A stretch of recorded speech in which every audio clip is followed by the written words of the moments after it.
I am Catherine Snow, and it is my great pleasure to be here. Well, it is my mitigated pleasure to be here. As we were discussing, for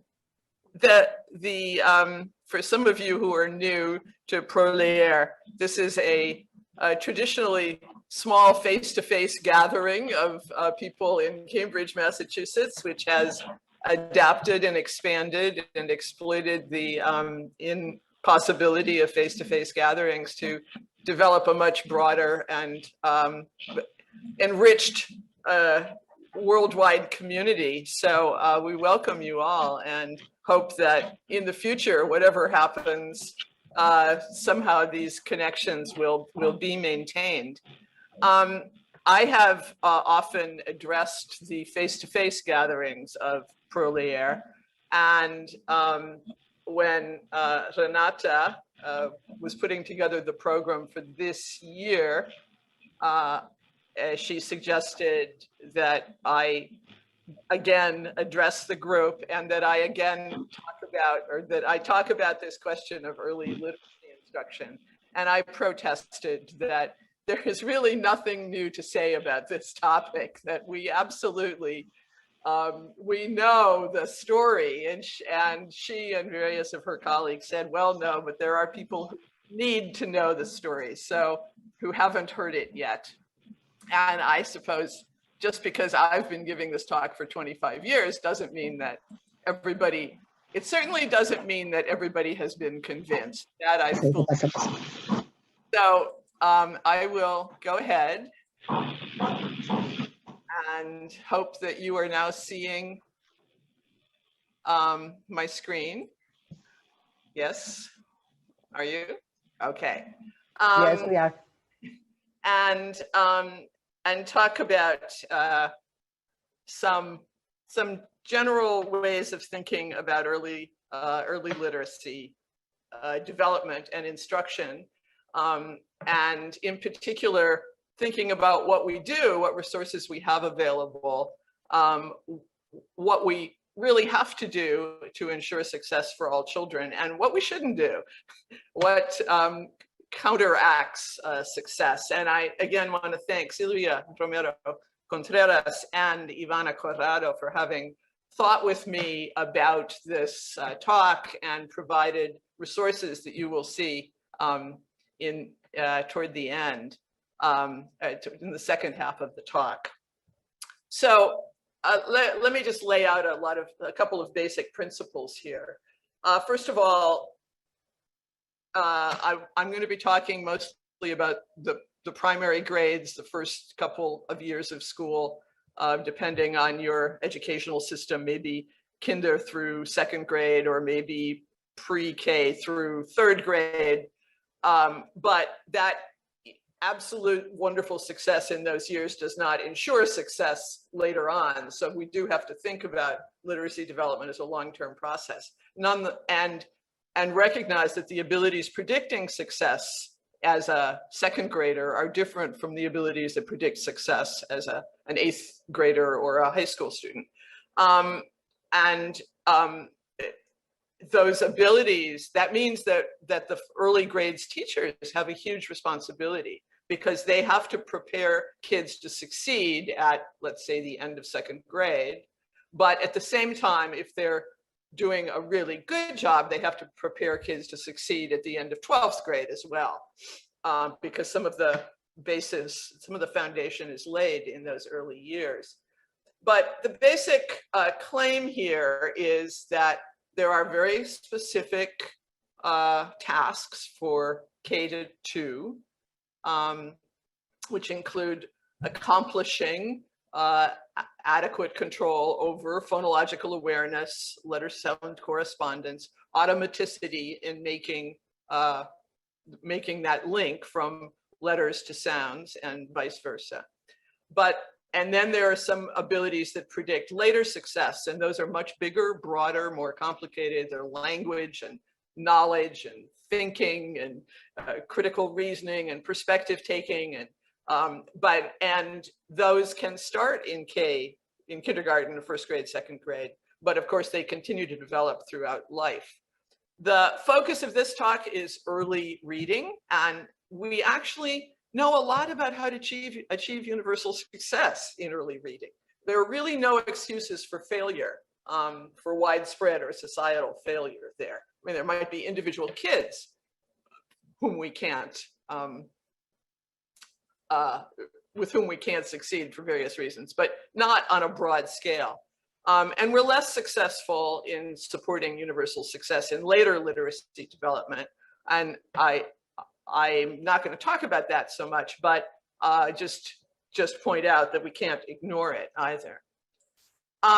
So the early literacy policy and practice challenge is, I think, achieving the right mix of these short-term and the long-term goals in the early years classroom. And maybe the policy challenge is figuring out how to communicate to our friends and colleagues in positions of influence what that right mix is, that it is a mix, that it isn't a single solution. And what I'm going to speak sort of from my history in North America, with the history of the reading wars in North America, with which I have tried hard to avoid, and into which I have gotten embroiled.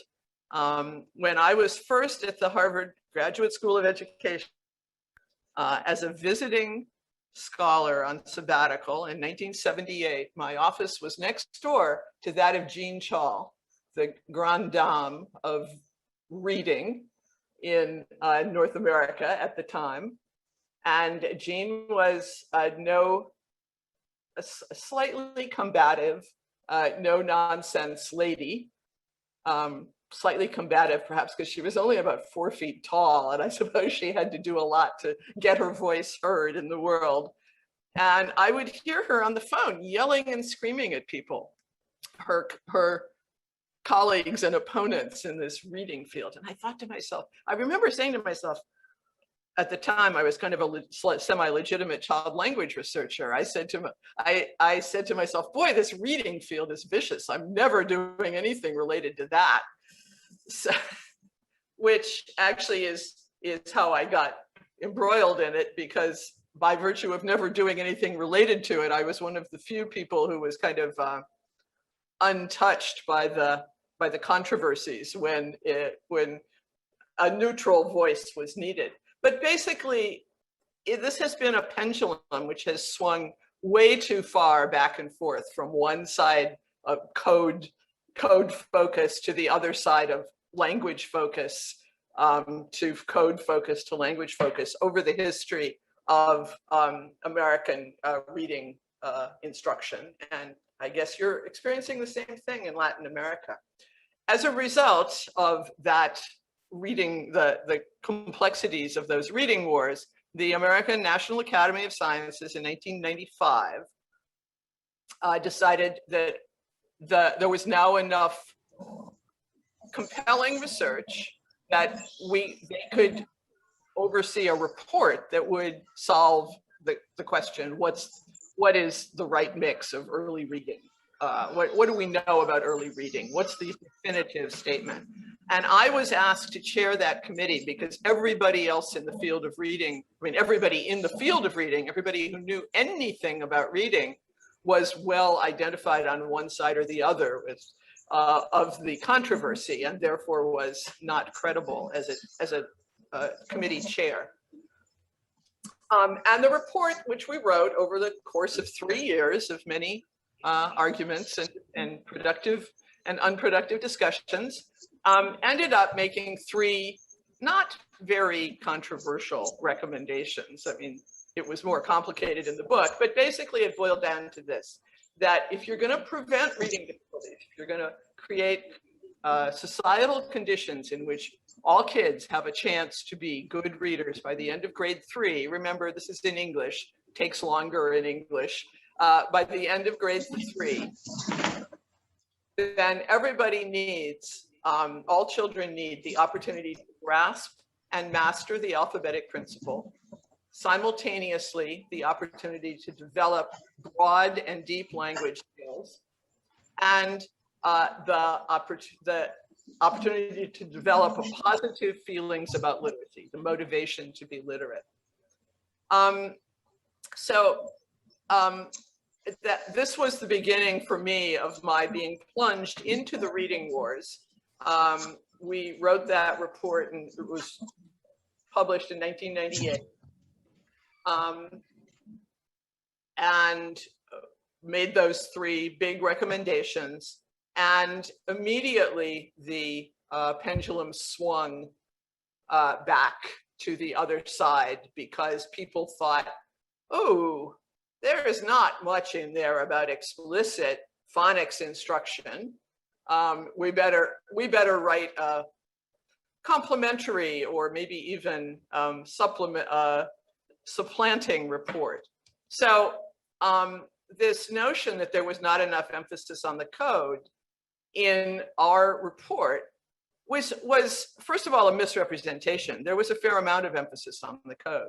We said master, grasp and master the alphabetic principle. And grasping the alphabetic principle, what does that imply? That implies that kids have to get the idea that letters and represent sounds, that phonemes are represented by graphemes. And we recognize that we did not recommend every child needs 2 years of phonics instruction. We recommended that all children be given sufficient support to grasp that principle. And you know, there are kids, I don't know if you've encountered any of them. I have encountered a couple. They're kind of scary. They come down to the breakfast table one day at the age of 4 and pick up the newspaper and say, oh, gee, Dad, what does budget negotiations mean, right? Because they've somehow figured out how to read on their own. That's very rare, but it does happen.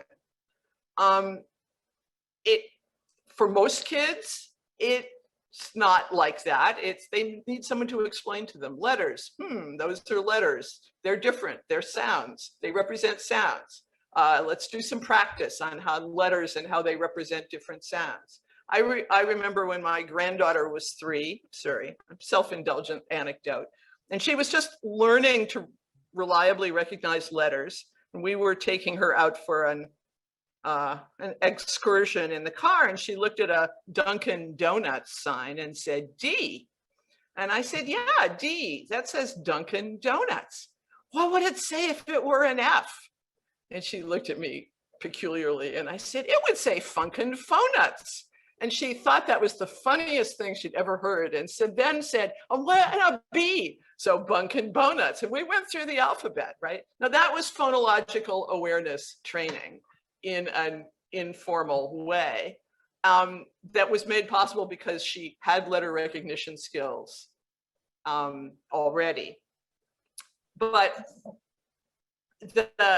and I think that sort of experience is crucial, and it's one of the kinds of experiences that some kids have at home and other kids don't have unless they get it at school. It's the kind of thing that we have to build into the instructional program. But we did not make explicit guidelines like that in preventing reading difficulties in young children, because we said, well, grasp means that all kids need to, formative assessments will tell you whether they've grasped it. And then they need experiences enabling them to master this principle. What does that mean? It means they need to read a lot of stuff that they can read, a lot of sort of relatively easy texts, so that they practice again and again and again these skills that they have now kind of mastered the basic control over. Now, that set of recommendations was not seen by a certain group of people as sufficiently emphasizing the code. And so they said, okay, we're going to do another report, and we're going to just look at experimental and quasi-experimental studies, not at developmental studies or longitudinal studies.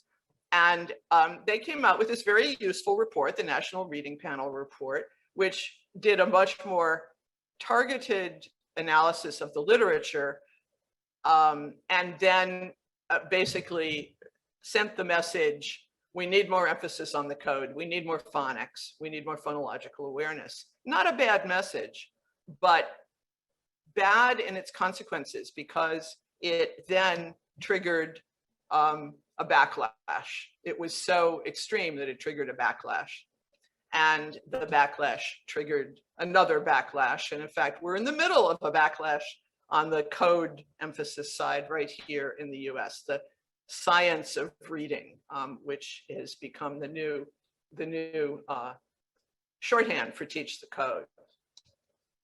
So this back and forth of the pendulum is, I would argue, a very, very bad thing. I think it just does not help improve teachers thinking about what they want to do. I think it doesn't help kids. I think it's the kind of thing that causes policymakers to say, I'm not even going to, provide support for early literacy programs because those folks don't know what they're doing.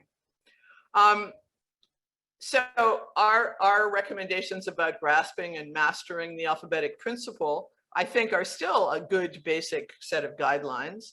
At the same time, we said early literacy instruction needs to attend to motivation about literacy, positive feelings. Kids need to enjoy it. Why do they need to enjoy it? Well, because there is this distinction between grasping these principles, that letters, that graphemes represent phonemes, and mastering that principle. And mastering the principle for some kids means a lot of work. It means sort of reading a lot of texts, getting it down solid, getting to the point where it's not a struggle figuring out every word, but where it's an automatic procedure, a relatively fluent procedure. And so motivation and positive feelings about literacy are really important in this early stage for some kids. And most kids struggle later on with some aspect of comprehension. If they have a deep well of positive motivation to call on, I think they're probably better off at that stage too. But then at the same time, kids need the opportunity to develop broad and deep language skills, because ultimately, when they've mastered the alphabetic principle, they're going to apply it to language. And the language has to be comprehended. And that's basically a language task, slightly complicated by the presence of print. So, and that's the view that is, in fact, kind of encapsulated in this very influential elderly view of reading comprehension, introduced in 1986 by Goff and Tunmer, which they called the simple view of reading. And in 1986, this was a remarkably kind of clarifying conceptualization for the reading field. And it was this very basic claim that comprehension is a product of decoding times oral comprehension. So reading comprehension is decoding plus oral comprehension. And what a lot of this has been widely replicated. I think it's still true, at least for comprehension at grade 3 or grade 4, maybe not for later comprehension, which is much more complicated. But the instructional implications of this were interesting, because people could seize on both halves of the equation and say, oh, okay, so we need more vocabulary. That's what's going to promote oral comprehension. Oh no, we need more decoding. That's what's going to promote reading comprehension. And the problem is, there's no reason you can't teach both. Ideally, in the context of motivating tasks, and in the context of authentic tasks that enable the integration of the decoding with the oral language. So if we put it all together, then the implications of preventing reading difficulties were a three-way integration, an integration of these three basic opportunities to learn. And that means allocating time appropriately, right?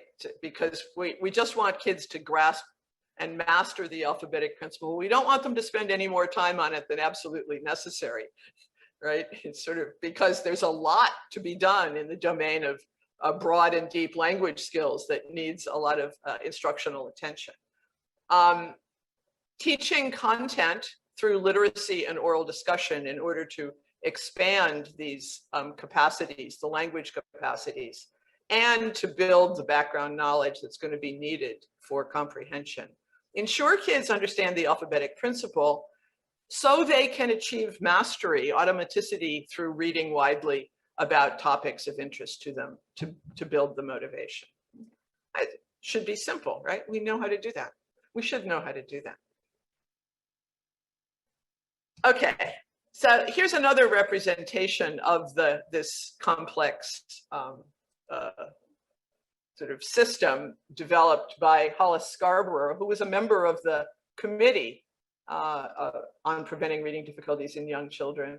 And you know, when you're chairing a committee meeting and people are sitting around a conference table doodling, and you think to yourself, oh, damn, I really wish they'd be more involved in the discussion. Well, Hollis was actually doodling this.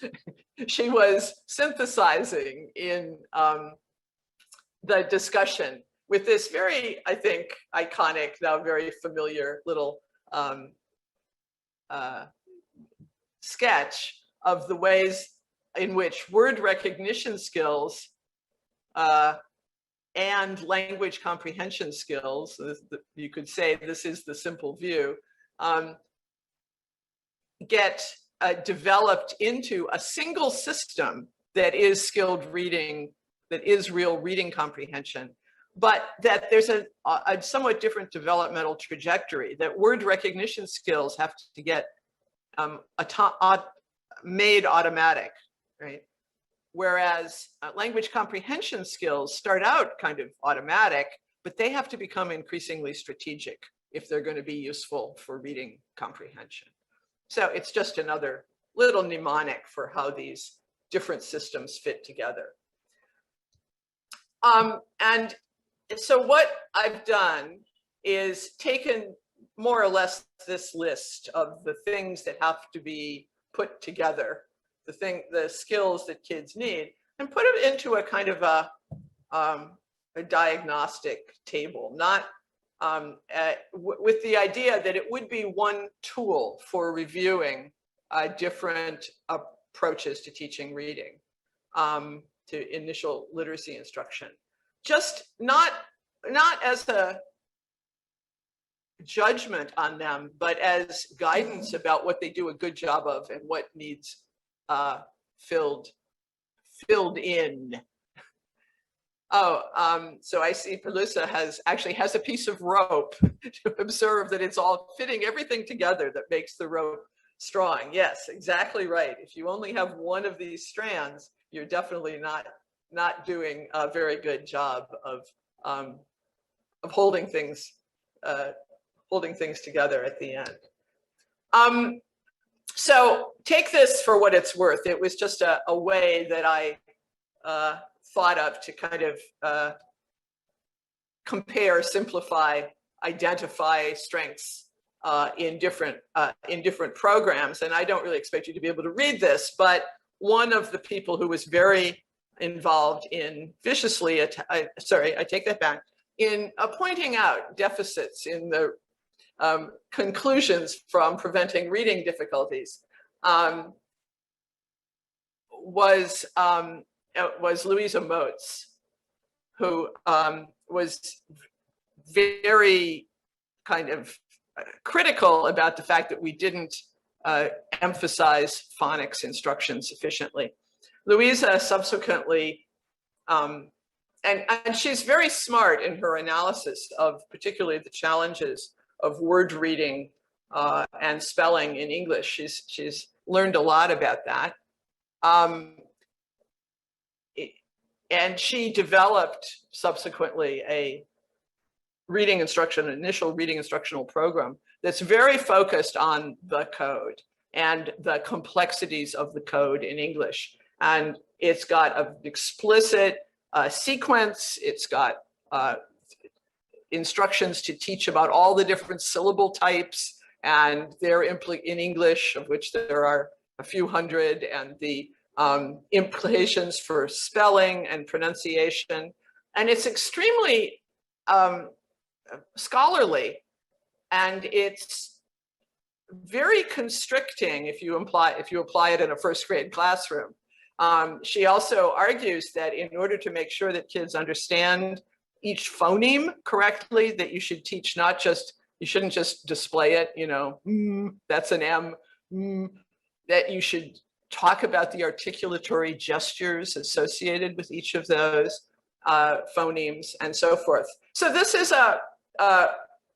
just the first piece of her program, but if you put it onto this little metric, you could see clearly that it does a great job of teaching phonological awareness, letter recognition, letter sound correspondences, and automaticity with familiar letter sequences, because she emphasizes these frequent letter sequences. But there is, so far in this program, that it's only the beginning of it, it's only one piece of it, any attention to the language part of the rope, okay?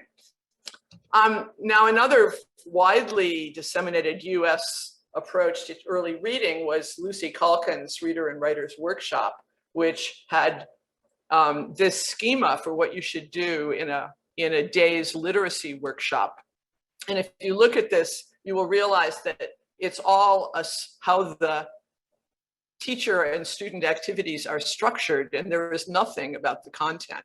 And in any case, it's not really the details of this that are so impactful. It's as the fact that there's nothing in here about what you teach, actually. It's sort of, you do 10 minutes of this and 20 minutes of that, but the content is kind of missing because it was a pedagogical approach, but then it was adopted as a literacy program. She got, starting about 5 years ago, she started getting a lot of critique about that and about the fact that this Reader and Writer's Workshop, which had been adopted in many schools and which has some really good features to it. The good features are that there's a lot of independent reading and writing. Here, you see independent reading and writing and conferring and small group work. So there's a lot of chances for kids to work at things that teachers aren't telling them, that they aren't being talked at. But the quality of what's going on is very much dependent on the individual teacher, not the guidance from the framework. But so Lucy Calkins was getting a lot of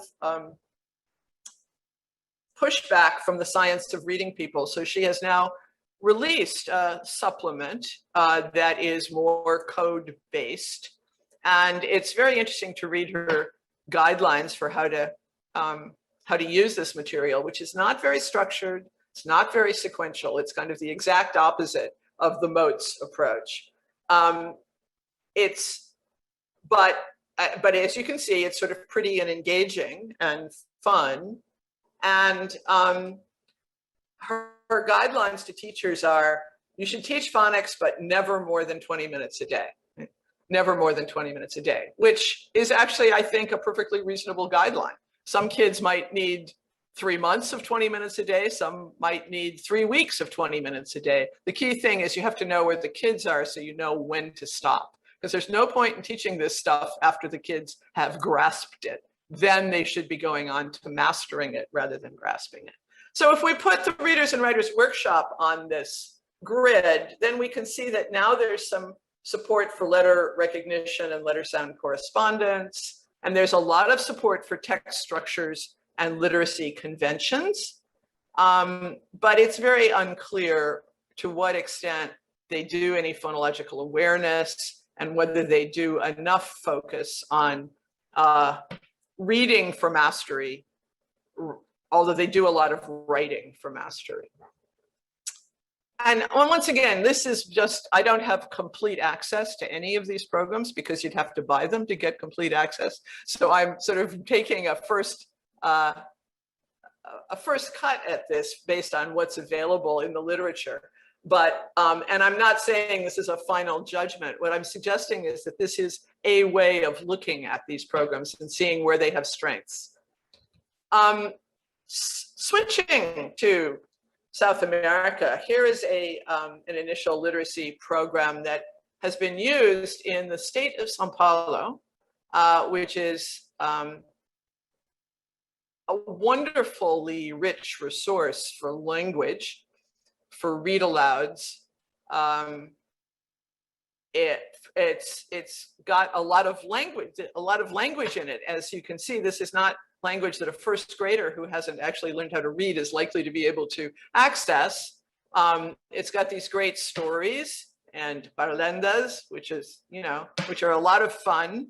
But there is no attention in this program to actually teaching kids letter sound correspondence that would enable them to access these texts without mediation. So if we kind of looked at this one on this grid, then phonological awareness, letter recognition, letter sound correspondence, automaticity, not there. But a lot of exposure to rich sentence structures, text structures, and literacy conventions, lots of different genres. And again, I'm not, for what it is, it's probably quite good. The question is, what's it being used for, and how is it supplemented? And I think that's one big topic here. How do you put these things together? A lot of American schools, for example, are using sort of a Readers and Writers Workshop or other whole languagey programs because they like the content and the fun of them. But then they add on a very code-based program on top. The most frequently used one in the US is a program called Foundations, which is strictly scripted and sequential, and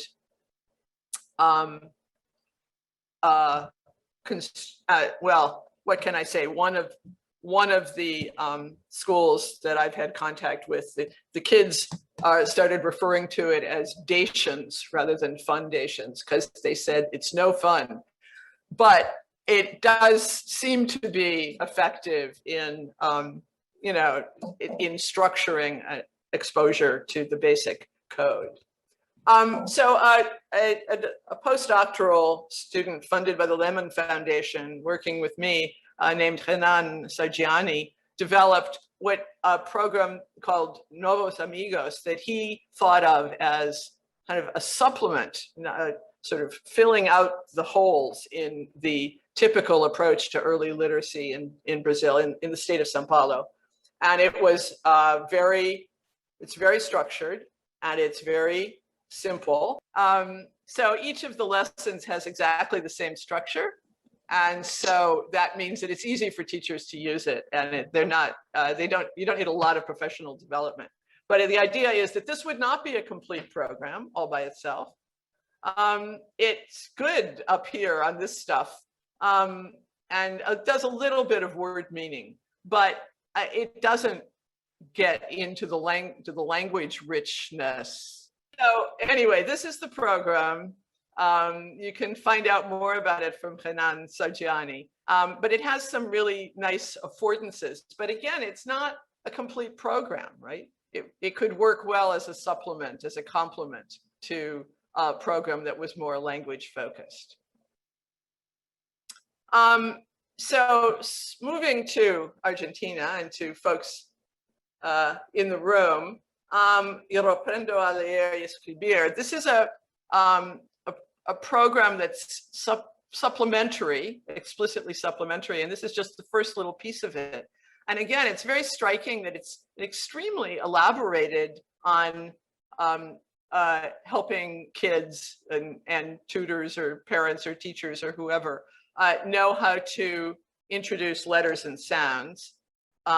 It's got for each letter or little letter sequence, it's got 20 to 21 different activities to really develop the automaticity with recognizing and writing the letter and sound. But again, it's meant as a partial program. I mean, there's more to it afterwards, but this initial piece does not initially address issues of comprehension or sort of extended texts. And that, again, it's not a critique, it's guidance. It's a way of thinking about what programs do a good job of and what other programs or later elements in these programs need to address. And then we come to queremos aprender, and I'm not going to really talk about this very much. I will maybe invite Ana Maria Borzone or anybody else of the large team associated with developing this program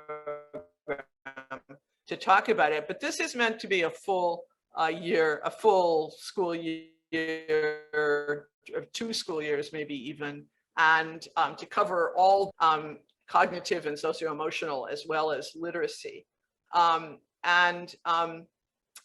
It's got a lot of very rich features in it. One, so you can sort of map this onto the Hollis-Scarborough rope and think about what's covered. Certainly a lot of language, a lot of letters and sounds, phonological awareness, echo reading or choral reading for automaticity, and thinking deeply, reflecting on what's been read, metacognition, and oral language, like telling anecdotes and stories to one another.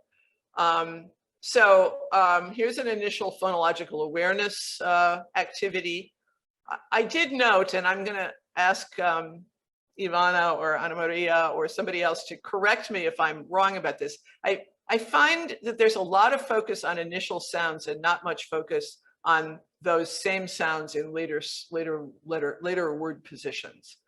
And yet it is very important to recognize, not so much for because it's sort of always the same, but other letters have slightly different phonetic features in different word positions. And it's important to point out that the b in ball and the b in rabbit and the b in rub, which are actually quite different from one another, are all the same phoneme, if kids are getting confused about that.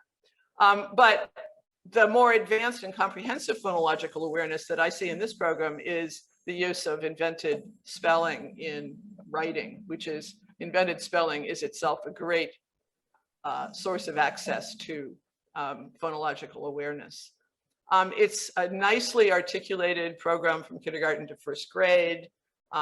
It's been very well thought through with lots of activities, workbooks for kids and professional development. And obviously I'm just basically hitting some highlights here. There'd be much more to say about this, but one of the things I think is very valuable about it is that it also directly addresses world knowledge as part of the reading materials, as well as SEL skills. My students from Harvard know that I care more about world knowledge than about SEL. But it's all good stuff. It's all important to worry about. And here again, world knowledge conveyed in relatively brief and accessible texts that kids have learned enough of the code that they could access these texts. They could actually read them and learn from them. And lots of oral language stuff, including a notice here of bilingualism of the Mapuche language and culture, which is certainly a good aspect of SEL as well as world knowledge. And a lot of opportunities for kids to talk about their own experiences. This program, I think, hits more of the, clearly hits more of these elements, and probably literacy conventions, literary conventions are in there too.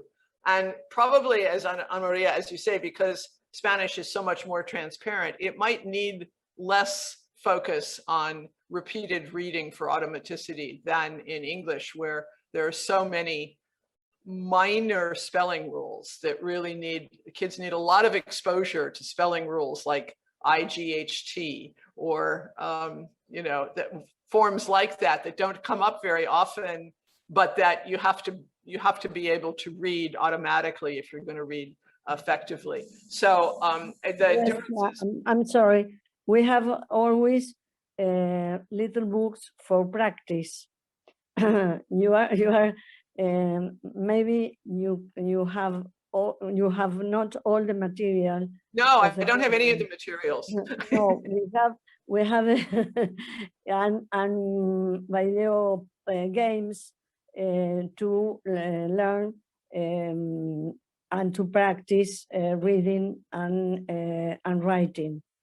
Okay, I'm changing that. Yes, the books Klofki 1 and Klofki 2 try and teach comprehension and production strategies and the code and also the code, but we have another material to practice and the learning of the code. Fantastic.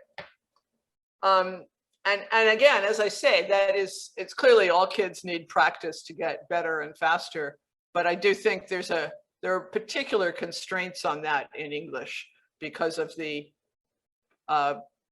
depth of the orthography and the need to make sure kids see those minor words that represent those minor spelling rules more frequently. So, okay, but the point is that these are different programs, they have different affordances, and many schools are going to end up with programs that do not cover all of those bases. And sort of what can they do and how can they, I mean, obviously the ideal thing is if every school, every teacher selects one good complete program like Queremos Aprender, but many are required to take the default option of, you know, picking the one that's required, that's been mandated, and supplementing it. Or maybe they're lucky enough to be able to develop their own new comprehensive program. I think the worry I have in general is that this general risk in education, particularly in a situation like this, where the pendulum is swinging back and forth and people are sort of arguing, oh no, we do have enough code. Oh no, we do have enough language. Oh, you know, we do, right? That these capacities, which are meant to be tools, reading words is not an end in itself. It's a tool toward the end of comprehension. Spelling correctly is not an end in itself. It's a tool toward rapid and efficient reading. That if we turn those tools into targets and forget to link them back to the target, the ultimate, the larger authentic task, that's potentially dangerous. But all of these options basically require some knowledge of what's needed and how to implement it. And so the next question is, who in the system has that knowledge? Where do we turn? Or do teachers have that knowledge? Do school administrators have that knowledge? Do policymakers have that knowledge? And fortunately, in answering that question, Silvia Romero undertook a questionnaire, and I'm actually going to let her talk about this. I'll just do the boring stuff and let her talk about the interesting stuff.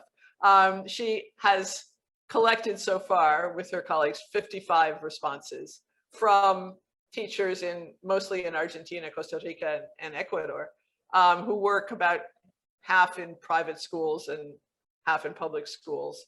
In classes that were surprisingly small to me. I've seen a lot larger classes than this in schools I've visited in Latin America, and not exclusively needy children, because of course there's a lot of private schooling represented here, but quite many years of experience on average and pretty well prepared. And there was a question of what literacy experts have you consulted? And I found these responses amusing. I mean, I don't know who all of these people are, actually. I do know who Vygotsky, Montessori, and Piaget are. And I know they're not literacy experts. They are wonderful developmental psychologists, but they do not focus on literacy. On the other hand, most of these respondents reported having received some specific training in literacy, and their responses about method split basically half and half. Those who responded constructivist, global, constructivist, communicative versus alphabetic, syllabic, phonological awareness, phonemes, graphemes. So there's clearly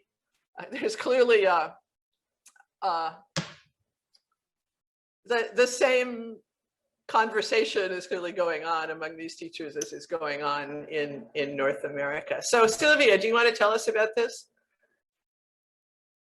Hi, sure, Catherine. I hope my dog doesn't bother us too much. There he is. Well, this is a survey that we developed, Gabriela Silva, who is in the audience, and myself, and we try to figure out how teachers are, understanding the needs of students to learn how to read and write in Spanish. And we kind of gather a series of options that we've observed teachers using and see how this was working with our teachers in Mexico. And then we send it to people in Chile and in Argentina and Costa Rica, and we got a few responses. So this is an ongoing, research that we would like you, if you want to contribute, we just have put the link on the chat. So as you can see here, a lot of teachers are doing what we can identify as the question is, what of the following topics you're teaching your students on a regular basis? And so what we see is that, at least in Latin America, they are doing very little of phonological awareness. They are not really working on the alphabetic principle in terms of phonological awareness. What they're doing is a lot of guessing and a lot of comprehension. If we think that this was answered by teachers in elementary and preschool, what we see is that they are working a lot on content, on whole language kind of strategies, which is not bad, but I think we do need a lot more work in phonological awareness and letter word correspondence, which are the bottom strategies down here.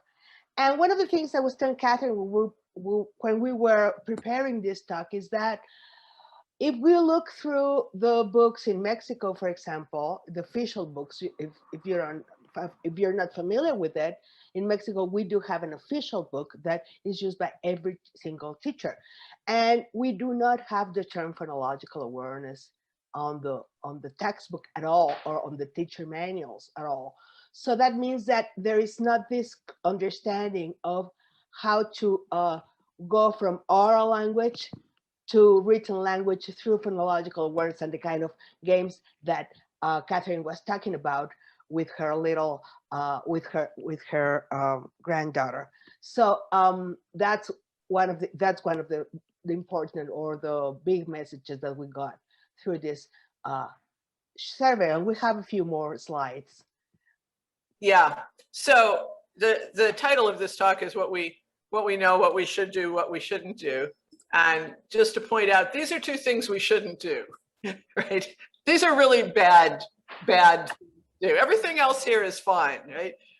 Is good in its place in a balanced integrated program. But sort of looking at the picture to guess the word, not helpful for anybody. Or global recognition of words, again, not a good idea. So it's kind of amazing that 60% of respondents agreed that that was something they included in their teaching. Okay, sorry, go ahead, Sylvia. Yes, and then we also asked the teachers how, what activities they were implementing in the classroom. And again, we see that even though not many teachers or not all the teachers are doing like a kind of the traditional really boring stuff, they're still kind of there because they're doing a lot of dictation, and that we see a lot in the classrooms. And they're doing, but the good thing is that they're using mobile alphabets or things like that to work with the kids. But then, and we see less and less of copying and doing, like more mechanical work. But still, there's this variety. For example, the exercise of drawing or having all these exercises, motor skills, is also very popular. So still, there are a lot of, we don't know how they are combining this, which is another kind of big question we should have. I mean, none of these are really not useful at all, unless, but as Catherine said, there are a few that shouldn't be done. But still, the combination and how long teachers work on each of these skills can make a huge difference as well. So that's one of the things we couldn't ask in the survey. Oh, sorry. And then we also asked them how they work with comprehension. And here, again, we do have a lot of prediction. We do have a lot of previous knowledge. And one of the strategies I find that are not really useful, people are using them a lot, teachers are using them a lot. They're asking the kids to write a different ending, for example. It's like I mean, I wonder why they're doing that, but okay, they're using it a lot. And what they're using less is asking them to write a summary, for example, of the text, which in terms of informative text would be very useful. Again, we do not know how they are combining all these strategies, but it gives us an idea of what they're doing in terms of comprehension. And one of the areas that we were interested about, because we are working with the WordGem program that Catherine has developed, and that is based on oral language and debate and academic vocabulary, was how often teachers would promote students to, talk about their opinions and their standpoint on a specific matter. So we did make a few questions just to kind of search a little bit in this direction. And we were very surprised. Well, not really, because we've seen it in the classrooms, but it is interesting to see that even though the teachers do ask for students' opinion and promote oral, oral discussions, when we ask them about, for example, teaching the structure of argumentative text, we see very little there. Or teaching and practice specific phrases to make students, to help students express their opinion, we also see very few teachers doing that. Or asking students to write their position on a specific topic, it's also very rare. So what I have observed and what we see here again is that in many cases, some of the important aspects of reading or writing or decoding are taught, quote unquote, not explicitly. It's like having kids do things and then have them think how they did it by themselves. So exposure is sometimes or often mixed with or confused with teaching. And this is I think this is very clearly shown here.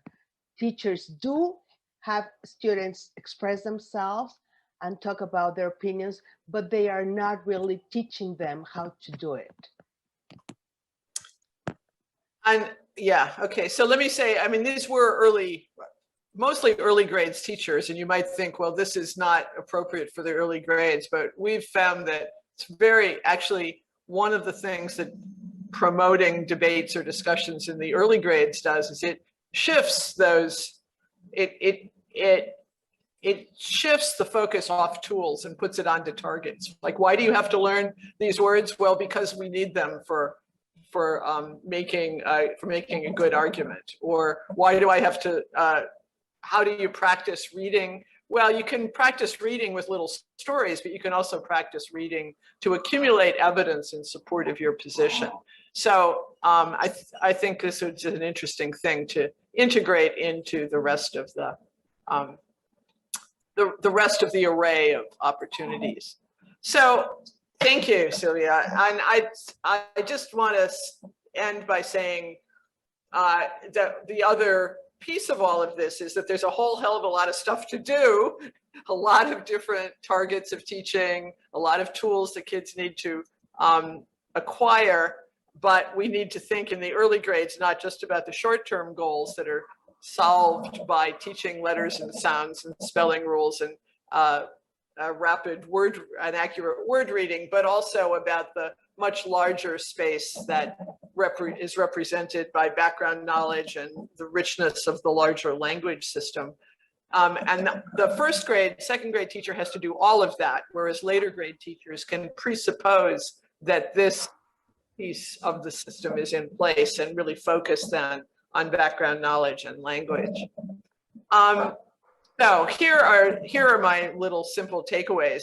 What do we do, at least in North America? Curricula gets selected for reasons that often rely on outdated theories or rely on sort of a religious affiliation with one pole or the other of this unnecessary controversy, without collecting the data and the systematic data that would enable schools to make decisions about what works for their students. I think what we have to do is recognize the complexity of the reading process, so we attend to all the things that kids need to learn in the right order and with the right allocation of time to those various different targets of teaching. But what we mustn't do is allow the pendulum to swing too far, either toward constructivist approaches or toward positivist approaches, which is what happens when we allow disagreements over methods. Should you do more of this? Should you do less of that? When we allow that to become attacks on individuals, which often has happened in my experience in the US.